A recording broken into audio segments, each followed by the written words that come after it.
सद्बुद्धि, सन्मार्ग और कार्य का संकल्प देना, अडिग रहे विश्वास तुम पर, ऐसा अंतः कर देना, मेरे हृदय में आने में तुम्हें कोई संकोच न हो। हे गुरुदेव, मुझे नज़रों से दूर कभी न होने देना। हे गुरुदेव, मुझे नज़रों से दूर कभी न होने देना। नमस्कार। गायत्री चिंतन धारा के इस सतत प्रवाह में आप सभी का स्वागत है। मित्रों, आज हम चर्चा करने वाले हैं कि आज की इस भागती दौड़ती ज़िंदगी में सर्वसुलभ साधना क्या हो सकती है ना। साधना करना है, ऐसी ज़िंदगी जा रही है, तो इसमें ऐसा क्या किया जा सकता है जिससे भविष्य उज्जवल बन सके। तो वो काम है भोग और त्याग का सही संतुलन। भोग और त्याग का सही संतुलन, ये तो आज हम कर सकते हैं। बैलेंस बना करके चल सकते हैं। अगर बैलेंस बना करके चलेंगे ना तो दोनों काम होंगे। लाइफ भी अपने ढंग से चला सकते हैं और साधना के मार्ग पर भी आगे बढ़ सकते हैं। ये विषय उन्हीं के लिए है जो साधना करना तो चाहते हैं, कभी कभी शुरुआत कर भी देते हैं, है ना। क्योंकि इधर उधर किताब पढ़ लिया, किसी ने कुछ कहा, कभी कोई प्रवचन सुन लिया, तो अपने को भी इच्छा होती है कि हाँ यार, साधना करना चाहिए, जाप करना चाहिए, अनुष्ठान करना चाहिए, हम भी करेंगे, है ना। लेकिन वो करने के लिए जब जाते हैं तो वो हो नहीं पाता है। वो हो नहीं पाता है। क्यों नहीं हो पाता है, ये आज अब हम देखेंगे इस पूरे चर्चा के सत्र में कि ऐसा क्या होता है। क्योंकि कई लोग कहते हैं भाई मैं ध्यान करने जाता हूँ तो मेरी नींद नहीं खुलती है ना। बहुत सारे लोग ये कहते हैं कि भाई मैं ध्यान करने जाता हूँ तो जो है साउंड सिस्टम बजते रहता है, कभी कोई शादी की पार्टी में चला जाता है, कहीं कुछ हो जाता है, कभी घर में मेहमान आ जाते हैं, तो ये सारी अड़चनें आती हैं। और इस संसार है, आएगी, लेकिन इसके बीच में आपको वो साधना करना है। तो सबसे सर्वसुलभ साधना क्या है? अपने मन को मजबूत करना और साधना का विचार हमारा दृढ़ बना रहे, इसके लिए प्लेटफॉर्म तैयार करना। भाई कहीं भी जाना है तो सबसे पहले प्लेटफॉर्म में पहुंचना पड़ेगा ना गाड़ी पकड़ने के लिए। गाड़ी आपके घर तो नहीं आएगी, है ना। गुरुदेव ने पात्रता का विकास कहा, तो पात्रता का विकास गुरु सहायता करेंगे, ठीक है, लेकिन आप कुछ करोगे तब तो सहायता करेंगे ना। आप कुछ करोगे ही नहीं, आप प्लेटफॉर्म पे जाओगे ही नहीं, तो कैसे बनेगा। तो ये करने और प्लेटफॉर्म पे जाने का जो काम है, ये आज अपन चर्चा करने वाले हैं। और उसका बेस क्या है? भोग और त्याग का सही संतुलन। ठीक है, भोग और त्याग का सही संतुलन। तो ठीक है, आज के इस विषय की शुरुआत करते हैं। और जिन्होंने वीडियो लाइक नहीं किया, लाइक कर लें, शेयर कर दें, है ना। मित्रों, लोग जीवन में सफल और सुखी होने के लिए जब सोचते हैं तो ये भी देखते हैं कि भाई मेरी शक्ति क्या है, मेरा सामर्थ्य क्या है, मेरी सीमा क्या है। तो उनकी शक्ति, उनका सामर्थ्य, उनकी सीमा कहाँ आके अटक जाती है? अहंकार में। जब आप ये समझेंगे कि मैं तो गरीब हूँ, जब आप ये समझेंगे मैं चपरासी हूँ, या मैं बाबू हूँ, या मैं तो मामूली दुकानदार हूँ, या मैं तो डॉक्टर हूँ, या मैं जो भी अपनी आप क्षमता है, मोहल्ले का वार्ड पार्षद हूँ, तो आप उसी रेंज में सोचेंगे ना, उसी रेंज में सोचेंगे। क्योंकि आपने अपने ऊपर वो ठप्पा लगा लिया, पहचान बना लिया कि मैं तो ये हूँ, तो वो हूँ, तो उसी के आधार पर आप अपना सामर्थ्य को रियलाइज़ करेंगे और उसी आधार पर काम करेंगे। और जब 100 के लिए काम करेंगे तो 40, 50, 60 होगा। यही तो चलता है ना सिद्धांत। तो गुरुदेव ने कहा है कि भाई मैं क्या हूँ इसको जान लो, अपने सामर्थ्य को जान लो। तुम वो नहीं हो, तुम शरीर नहीं हो, तुम मन नहीं हो। तुम अपने आप को शरीर समझ रहे हो कि भाई ये शरीर है, इसका ये नाम है, मेरा मन है, तो मैं करूँगा। मन ही देवता, मन ही ईश्वर, न जाने क्या क्या बोलते रहते हैं। तो तुम क्या हो? गुरुदेव भाई बार बार घुमा फिर के बात वहीं आती है, मैं क्या हूँ और भटका हुआ देवता। क्योंकि साधना करनी है। अब क्यों करनी है? क्यों करनी है? तो अब हर किसी को नहीं समझा रहा हूँ कि क्यों करनी है। जिसकी इच्छा है, जो जिसके थोड़ा सा भी ललक होती है ना कि हाँ मुझको करनी है मगर मुझसे बन नहीं रहा, ये उसके लिए है। गुरुदेव कहते हैं कि हमारा युग निर्माण मिशन, मनुष्य देवता बनाने का मिशन हवाई बात नहीं है। प्रैक्टिकली ये हो रहा है, हम कर रहे हैं। और ये कैसे हो सकता है, हम बता रहे हैं ना आपको, तो आप करिए, है ना। गुरुदेव ने इसीलिए कहा कि हमारा मिशन जो है साधना के आधार पर खड़ा है। अब आपके दिमाग में अगर आ रहा है कि मुझको साधना करना चाहिए, तो करो। क्योंकि गंगा भी जो है ना हिमालय से निकलती है तो एक पतली धार के रूप में निकलती है गंगोत्री में, फिर धीरे धीरे आगे बढ़ती है तो उसमें पानी भी बढ़ते जाता है नहीं, पानी भी बढ़ते जाता है। भाई एक तो हमको अपने अहंकार को काटने के लिए हम क्या सोच रहे हैं उससे नया सोचना पड़ेगा। तो नया सोचने के लिए स्वाध्याय करना है, फिर जो स्वाध्याय किया है वो फल देता है कि नहीं, तो उसके लिए उसको प्रैक्टिकल करना है। तो यही स्वाध्याय और साधना है, ये स्वाध्याय और साधना है नहीं। तो गुरुदेव जो साधना की बात बता रहे हैं वो ये जो YouTube वाली साधना होती है ना, लोग बताते हैं वो यक्षिणी साधना और भैरव साधना और वो साधना, वो बहकावे में मत आओ। एकदम डायरेक्ट जाके कहीं कुछ नहीं होता है, धीरे धीरे पात्रता का विकास करना पड़ता है, धीरे धीरे एक एक सीढ़ी करके चढ़ा जाता है। गुरुदेव ने जीवन साधना की बात की, और जीवन साधना में मन तब लगेगा ना, मन तब लगेगा जब अंदर में फ्रेशनेस होगी। अभी तो रात को वहाँ सो दिया जी, रात को वो खा दिया जी, तो तामसिक पूरा वृत्ति बढ़ गई तो नींद आएगी, आलस आएगा, प्रमाद आएगा, और उसी को काटना है पहले। और वो कहाँ से कटेगा? आहार संतुलन से, आहार संतुलन से। तो त्याग और भोग का संतुलन है ना। गुरुदेव ने जितने भी परिवर्तन के काम रखे हैं ना, वो सब सद्बुद्धि और सत्कर्म के आधार पर रखें। सद्बुद्धि और सत्कर्म, आप सत्कर्म करें तो सद्बुद्धि लगेगी, तब तो सत्कर्म कर सकोगे। देखो अपने आप को पहचानना कठिन क्यों लगता है हमको? क्योंकि हम संसार में रहते हैं, है ना, और शरीर और इंद्रियों से जीवन जी रहे हैं, संचालन कर रहे हैं जीवन का। तो इसमें ऊर्जाओं का व्यय होता है। अब जीवन में होता यही है कि ऊर्जाओं का भोग मनमाने प्रमाण पर किया जाता है। तो मनमाने भोग करोगे तो नुकसान भी मनमाने होता है। हमारे भोगों से यदि अन्य प्राणियों का, अन्य जीवों का नुकसान होता है तो और नकारात्मक ऊर्जाएं हम अपने ऊपर और लेते हैं, उससे भी काम बिगड़ता है।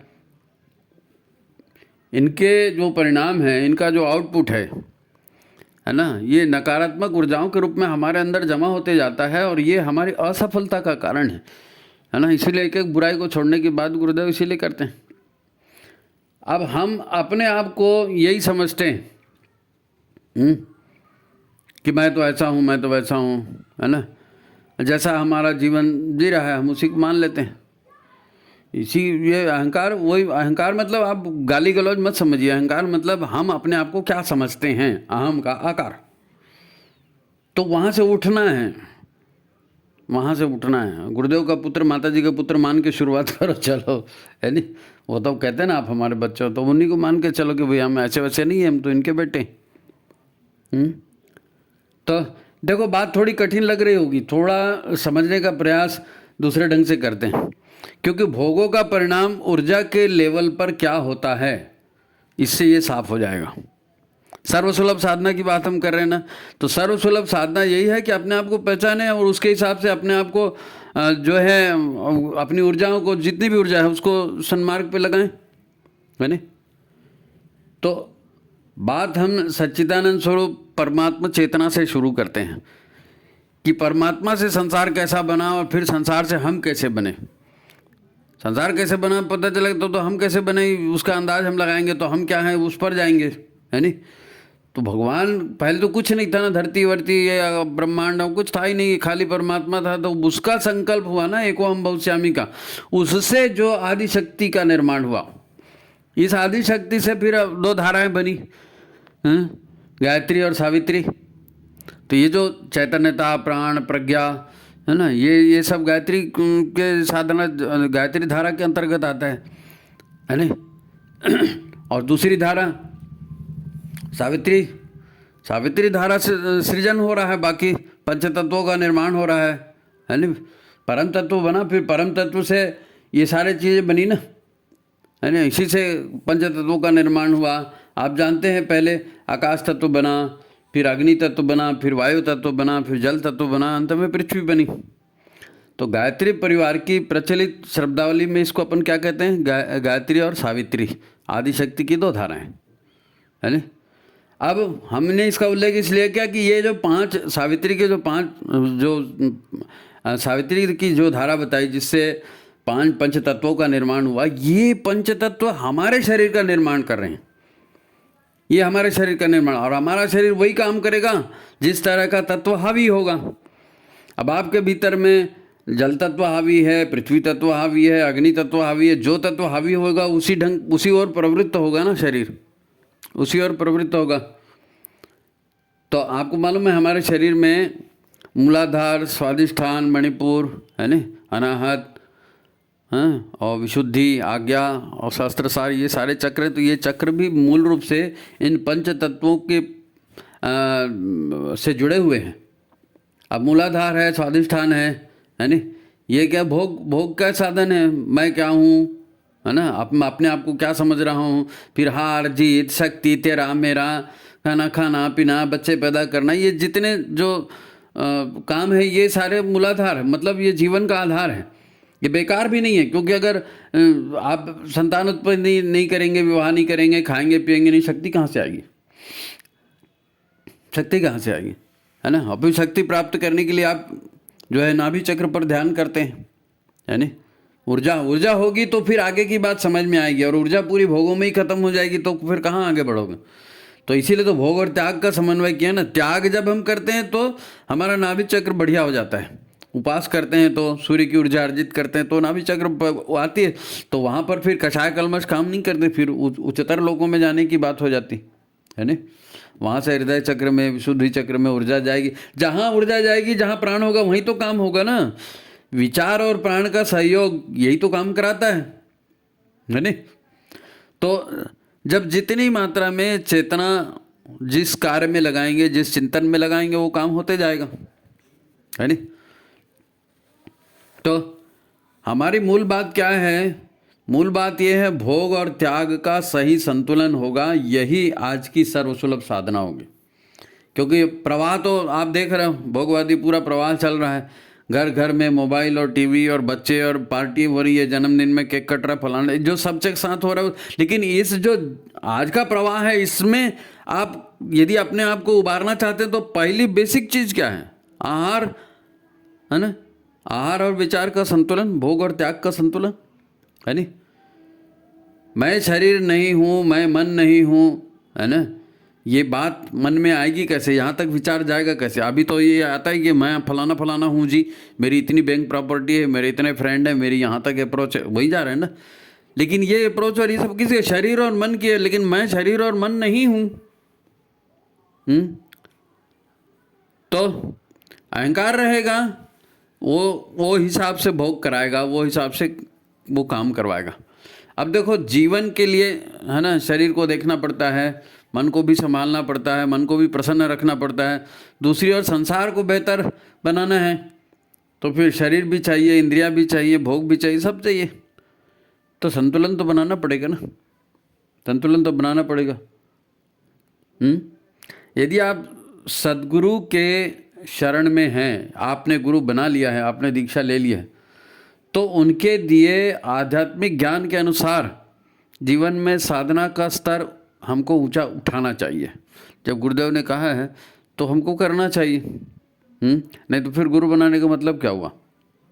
तो इस मूलाधार और स्वादिष्ठान में हम जो ऊर्जा खर्चा कर रहे हैं, इसके आकर्षण से ऊपर उठना है ना। मणिपुर जिसको चक्र कहते हैं ना, सूर्य चक्र या नाभि चक्र, जो हमारा मेन है ऊर्जा चक्र, है ना, वहाँ पर हमारा ध्यान जाएगा, ऊर्जा, प्राण ऊर्जा प्राप्त करने की ओर ध्यान जाएगा। तब ना हम गायत्री मंत्र का जाप करेंगे, प्राणायाम करेंगे, तब तो वहाँ जाएगा। और जब ये प्राण ऊर्जा आएगी तो कषाय कल्मश कटेंगे, और जैसे कषाय कल्मश कटेंगे समझ में आते जाएगा कि मेरा जीवन क्या है।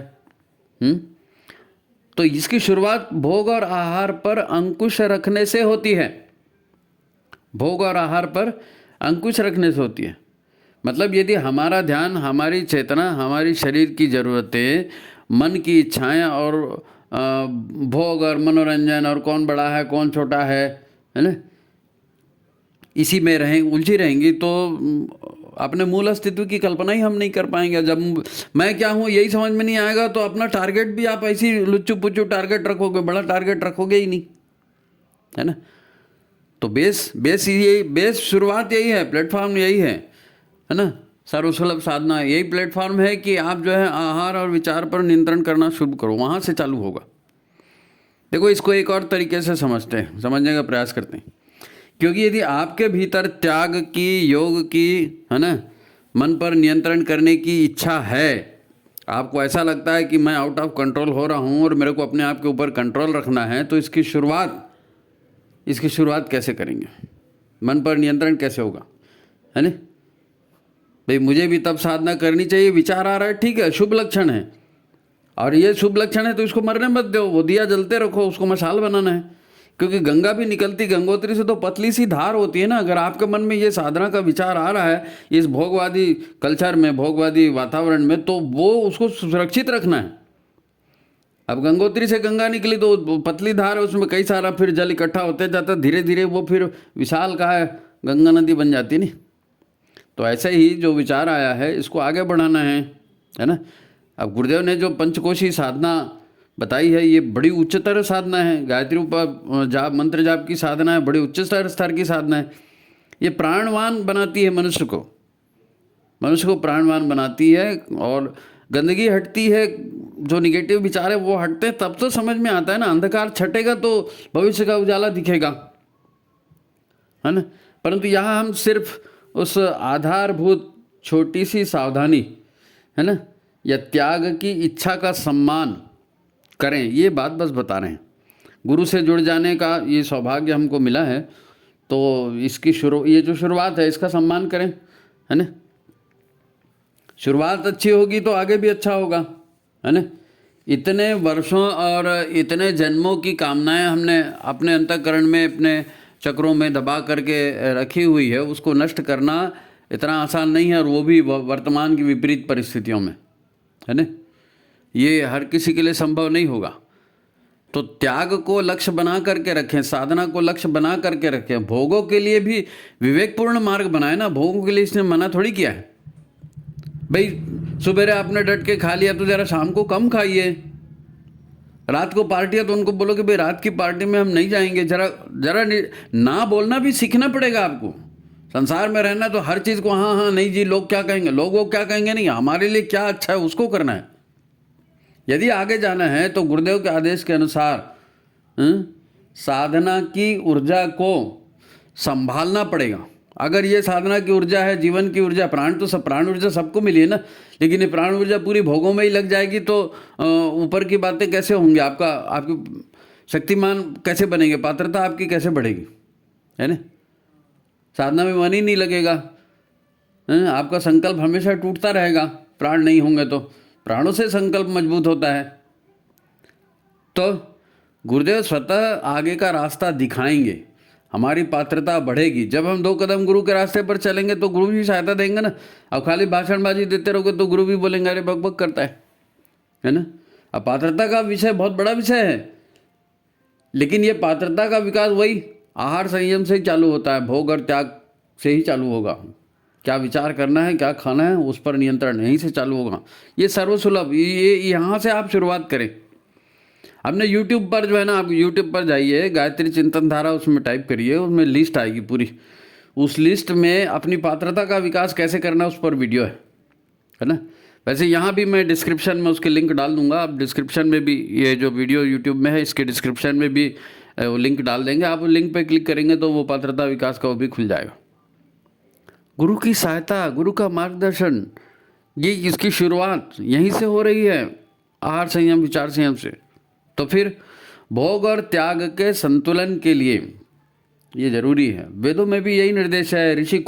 वेदों के ऋषि खुद स्पष्ट करते हैं, वो सूत्र दे रहे हैं, तेन त्यक्तेन भुंजिता। आपको संसार का भोग करने से मना कोई नहीं कर रहा, लेकिन त्याग के साथ भोग, तेन त्यक्तेन भुंजिता, उसका त्याग के साथ भोग करिए, त्याग करते हुए। गुरुदेव ने भी इस बात को कई अलग अलग ढंगों से, अलग अलग सूत्रों से समझाया। वो जीवन के हर क्षेत्र में विवेकपूर्ण निषेध यानी मना करना। हिटलर जैसी तानाशाही नहीं कि नहीं साहब मैं तो ऐसे करूँगा फिर दुनिया भाड़ में जाए, नहीं, ऐसा नहीं होता है। ऐसा नहीं होता है। अगर आप ज़बरदस्ती कहीं पर दबाव डालेंगे तो वो कहीं ना कहीं से और फूटेगा वो। इसलिए निषेध जो है, विवेकपूर्ण निषेध को संयम कहते हैं। संयम क्या है? विवेकपूर्ण निषेध। जब इसको करने से क्या नुकसान होगा उधर जानकारी जाएगी तो फिर मन कहेगा ना कि नहीं भाई ये नुकसान वाला काम नहीं करना है। तो ये संयम है, दबाव नहीं है यहाँ पर, है ना। तो गुरुदेव संयम की ही बात कर रहे हैं। अब आदमी को भटकाने वाले जो है ना 4 प्रमुख तत्व हैं, और इनको आपको करना है। ये शुरुआत है। क्या है? सबसे पहले विचारों को संयमित करना। विचारों को भटकने मत दो। कई लोग ये सोचते हैं, अरे सोचने में क्या जाता है, कोई पैसा लगता है क्या, सोचने में कोई अपराध होता है क्या? अरे भैया, सोचना ही सबसे बड़ी है बात। विचारों पर संयम। विचार अगर भागते रहेंगे तो प्राण उसके साथ जाएंगे, फिर आप वही करोगे। मनुष्य जैसा सोचता है वैसे करता है, जैसे करता है वैसे बन जाता है। तो आज कोई चपरासी बना, कोई चौकीदार बना, कोई किसान बना, कोई डॉक्टर बना, अपने विचारों से बना है। विचार थे, वहाँ पर प्राण लगा, बन गया, है ना।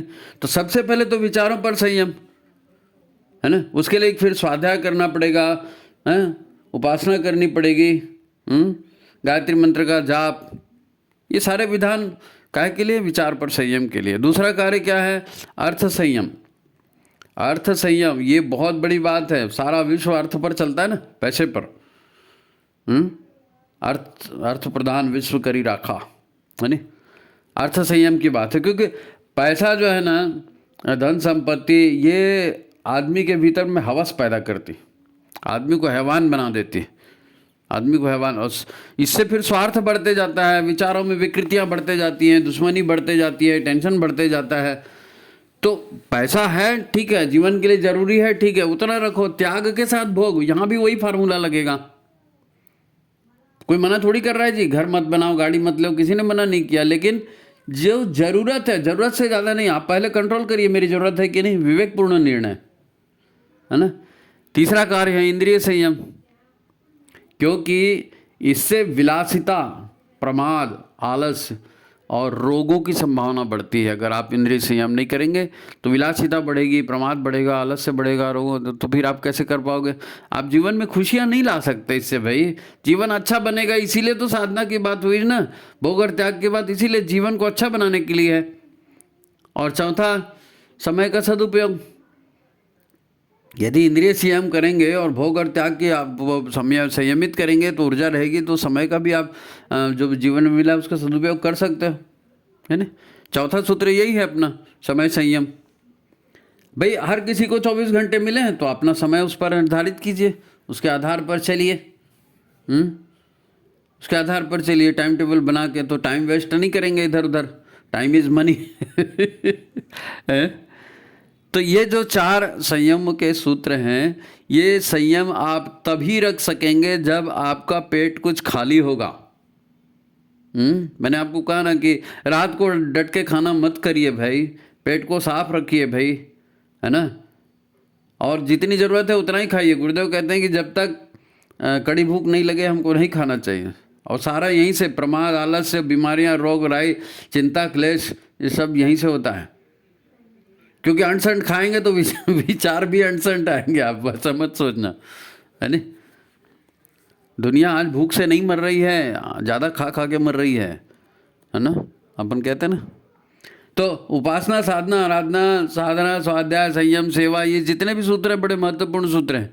लेकिन आपको पहला जो आपको बताया ना कि भोग और त्याग का संतुलन आज की सबसे सर्वसुलभ साधना, उसके लिए तो ये 4 संयम जो आपको बताया, विचारों का संयम, अर्थ का संयम, और इंद्रिय संयम, और समय संयम, है ना। अब एक व्यवहारिक बात है, जैसे कि आज परिवारों की स्थिति है, लोग नौकरी में लगे हैं, धंधे में लगे हैं, आधुनिकता के नाम पर जो है सब तरह की अराजकता हो रही है ना, खान पान की अव्यवस्था, इसमें भी बहुत सारे परिवर्तन हो रहे हैं। समाज अब वो नहीं रहा, परिस्थितियाँ अब वो नहीं रही। बच्चों के, बड़ों के हाथ में, सबके हाथ में मोबाइल आ गया है। फिर परिवारजनों में एक एक के अपने अपने विचार हैं, अपने अपने पिछले जन्मों के संस्कार हैं, और उन सब को लेकर परिवार चला रहे हो तो एकदम तड़ाक फड़ाक कुछ नहीं होगा, है ना। सबके बीच में विवेकपूर्ण संतुलन रखे बिना जीवन में भोग और त्याग का संतुलन आप नहीं बना सकते। फिर बोलूं, परिवारजनों में एक एक का अपना अपना विचार है, एक एक का अपना अपना संस्कार है, और आप कर्मों के द्वारा उनसे बंधे हो ना।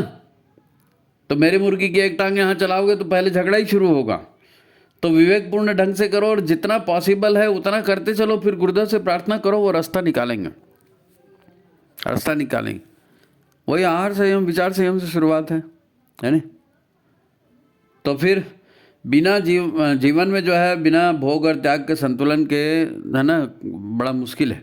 ये चुनौती हमें स्वीकार करनी चाहिए, यानी सदगुरु से जुड़े हैं, जुड़े रहना है, जरूरी है, तो इतना तो करना पड़ेगा।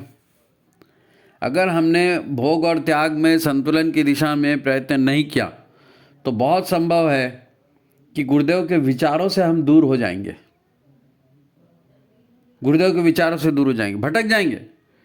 इसीलिए तो हमने शुरू में कहा ना कि ये साधना जो है महत्वपूर्ण, साधना का महत्वपूर्ण आधार है ये भोग और त्याग का संतुलन। यदि आप ये आधार कायम रहा तो बाकी फिर जीवन साधना को भी आप प्रखर बना सकते हो आगे पीछे। क्या है, जैसे गुरु सत्ता, हमने गुरु से दीक्षा ले लिया ना, उसको हम गुरु सत्ता ही कहते हैं उसको पूरा, कि गुरु कहीं से भी प्रेरणा। तो जैसे हम गुरु सत्ता के शरण में हैं, हमको लगता है, लेकिन हम आहार विहार उच्छृंखल बनाएंगे तो उससे फिर शैतान भी आकर्षित होता है। राक्षसी जो आसुरी शक्तियाँ वो आकर्षित होती ना उल्टे सीधे विचार, उल्टे सीधे कृत्यों से, वो हम पर डोरे डालेंगे। फिर पूर्व जन्म की वासनाएं हैं, उनके भीतर जो भोग हैं वो भी जोर मारेंगे। इसलिए गुरु सत्ता की उपासना में प्रमाद नहीं आना चाहिए, और वो प्रमाद ये अति भोग और इन्हीं से आता है। इसके लिए भोगों और त्याग में संतुलन बनाना बहुत ज़रूरी है। भोग और त्याग में संतुलन बेसिक पॉइंट है ना, बेसिक पॉइंट। अब हम बहुत कुछ सोचते हैं, हम चाहते हैं, पर ये संसार है ना, और ये संसार भगवान ने बनाया है, विधाता ने बनाया है, तो विधाता की अपनी कार्य पद्धति है। मेरे सोचने से कुछ थोड़ी होगा। नहीं जी, हमने तो ऐसा सोचा था, हमने उनको ये कहा था, मगर ऐसा नहीं हुआ। तो तुम्हारे हमारे कहने से नहीं होगा, विधाता के नियम से होता है, और वो पूरा एक विज्ञान है। अब पूरा आने वाला युग जो है ना, इसी विज्ञान पर जाएगा, अध्यात्म विज्ञान पर, है नहीं। और उम्मीद है कि ये भोग और त्याग का कॉन्सेप्ट जो है ये आपको समझ में आ रहा होगा, और आना चाहिए, क्योंकि ये भविष्य बना रहा है। ये गुरुदेव का संदेश है ना। माता जी ने ये व्यवस्था बनाई है आपके पास संदेश पहुंचाने की, और संदेश पहुंच रहा है, माता जी भेज रही हैं आपके पास। तो क्या किया जाए? हर बात में यही उभर कर आता है कि सोचना पड़ेगा, मैं क्या हूँ, मैं भटका हुआ देवता और फलाना, वो जितनी बातें ना, मूल बात वहीं पर आएगी। लेकिन वो विचार ऐसे ही नहीं आ जाएंगे, उसके लिए कुछ शरीर में ऊर्जा आएगी, तब विचार आएगा। अरे भाई, देव दुर्लभ मनुष्य तन मिल गया है, और फिर स्वयं भगवान जैसे गुरु हमको मिल गए हैं, तो मौके का लाभ उठाना चाहिए। अब साधना के नाम से लोग न जाने क्या क्या वो तंत्र मंत्र और लेके आ जाते हैं, यूट्यूब में देख लेते हैं, कुंडलिनी जागरण, ये जागरण, तो है ना, इससे सिद्धि उससे सिद्धि। अरे भाई, ऐसा बटन दबाकर जीवन में एकदम कोई कुबेर का खजाना नहीं मिल जाता, कोई इंद्र नहीं बन जाता एक झटके में, ये ऐसा नहीं होगा।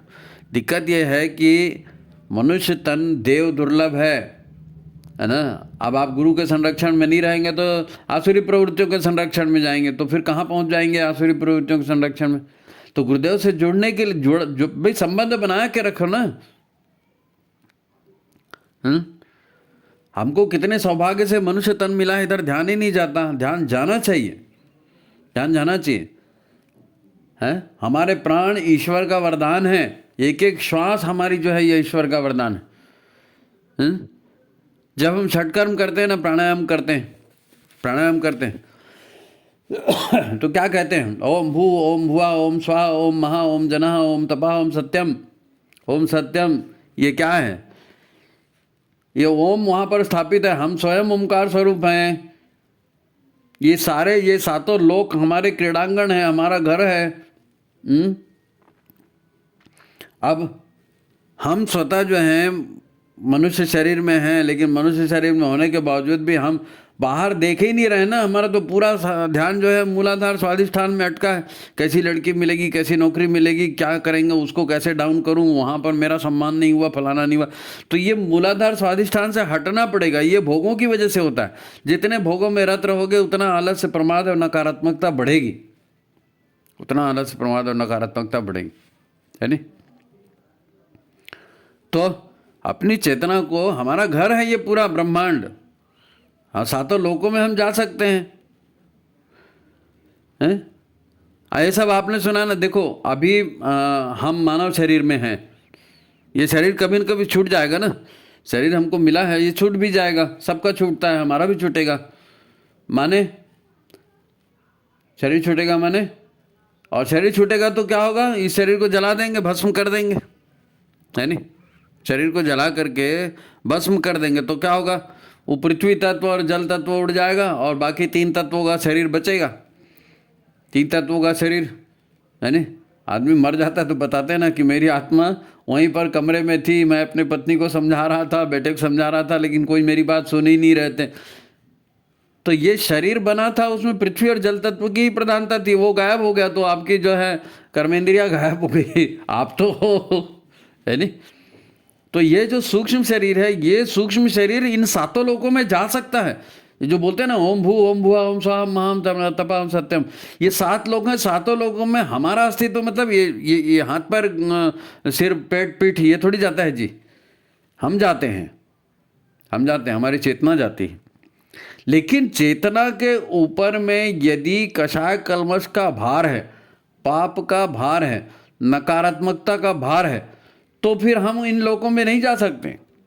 फिर भोगों में ही आकर्षण रहेगा और वो प्राण बचेगा ही नहीं हमारे पास। तो हम पृथ्वी से ऊपर ज़्यादा उठ ही नहीं पाएंगे, भूलोक से ऊपर ही नहीं जा पाएंगे।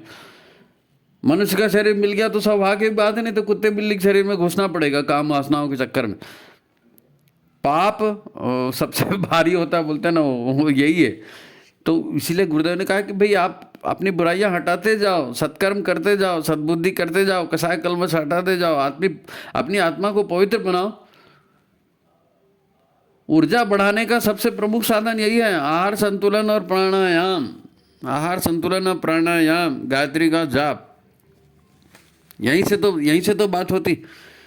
देखो देवात्मा हिमालय कहते हैं ना, देवात्मा हिमालय, तो देवात्मा हिमालय में अभी भी ये जो भू भुआ स्वा महा जना सत्यम 7 लोग बताए, इन 7 लोगों के प्राणी अभी भी आते हैं, ऊर्जा शरीर में आते हैं।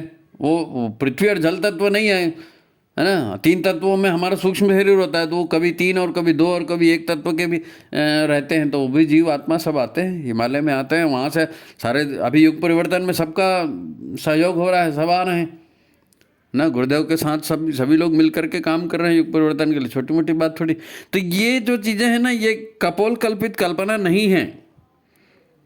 ये आत्मा और पुनर्जन्म और करना, ये तो अब जग जाहिर है जी, विज्ञान भी इसको मानने लगा है ना।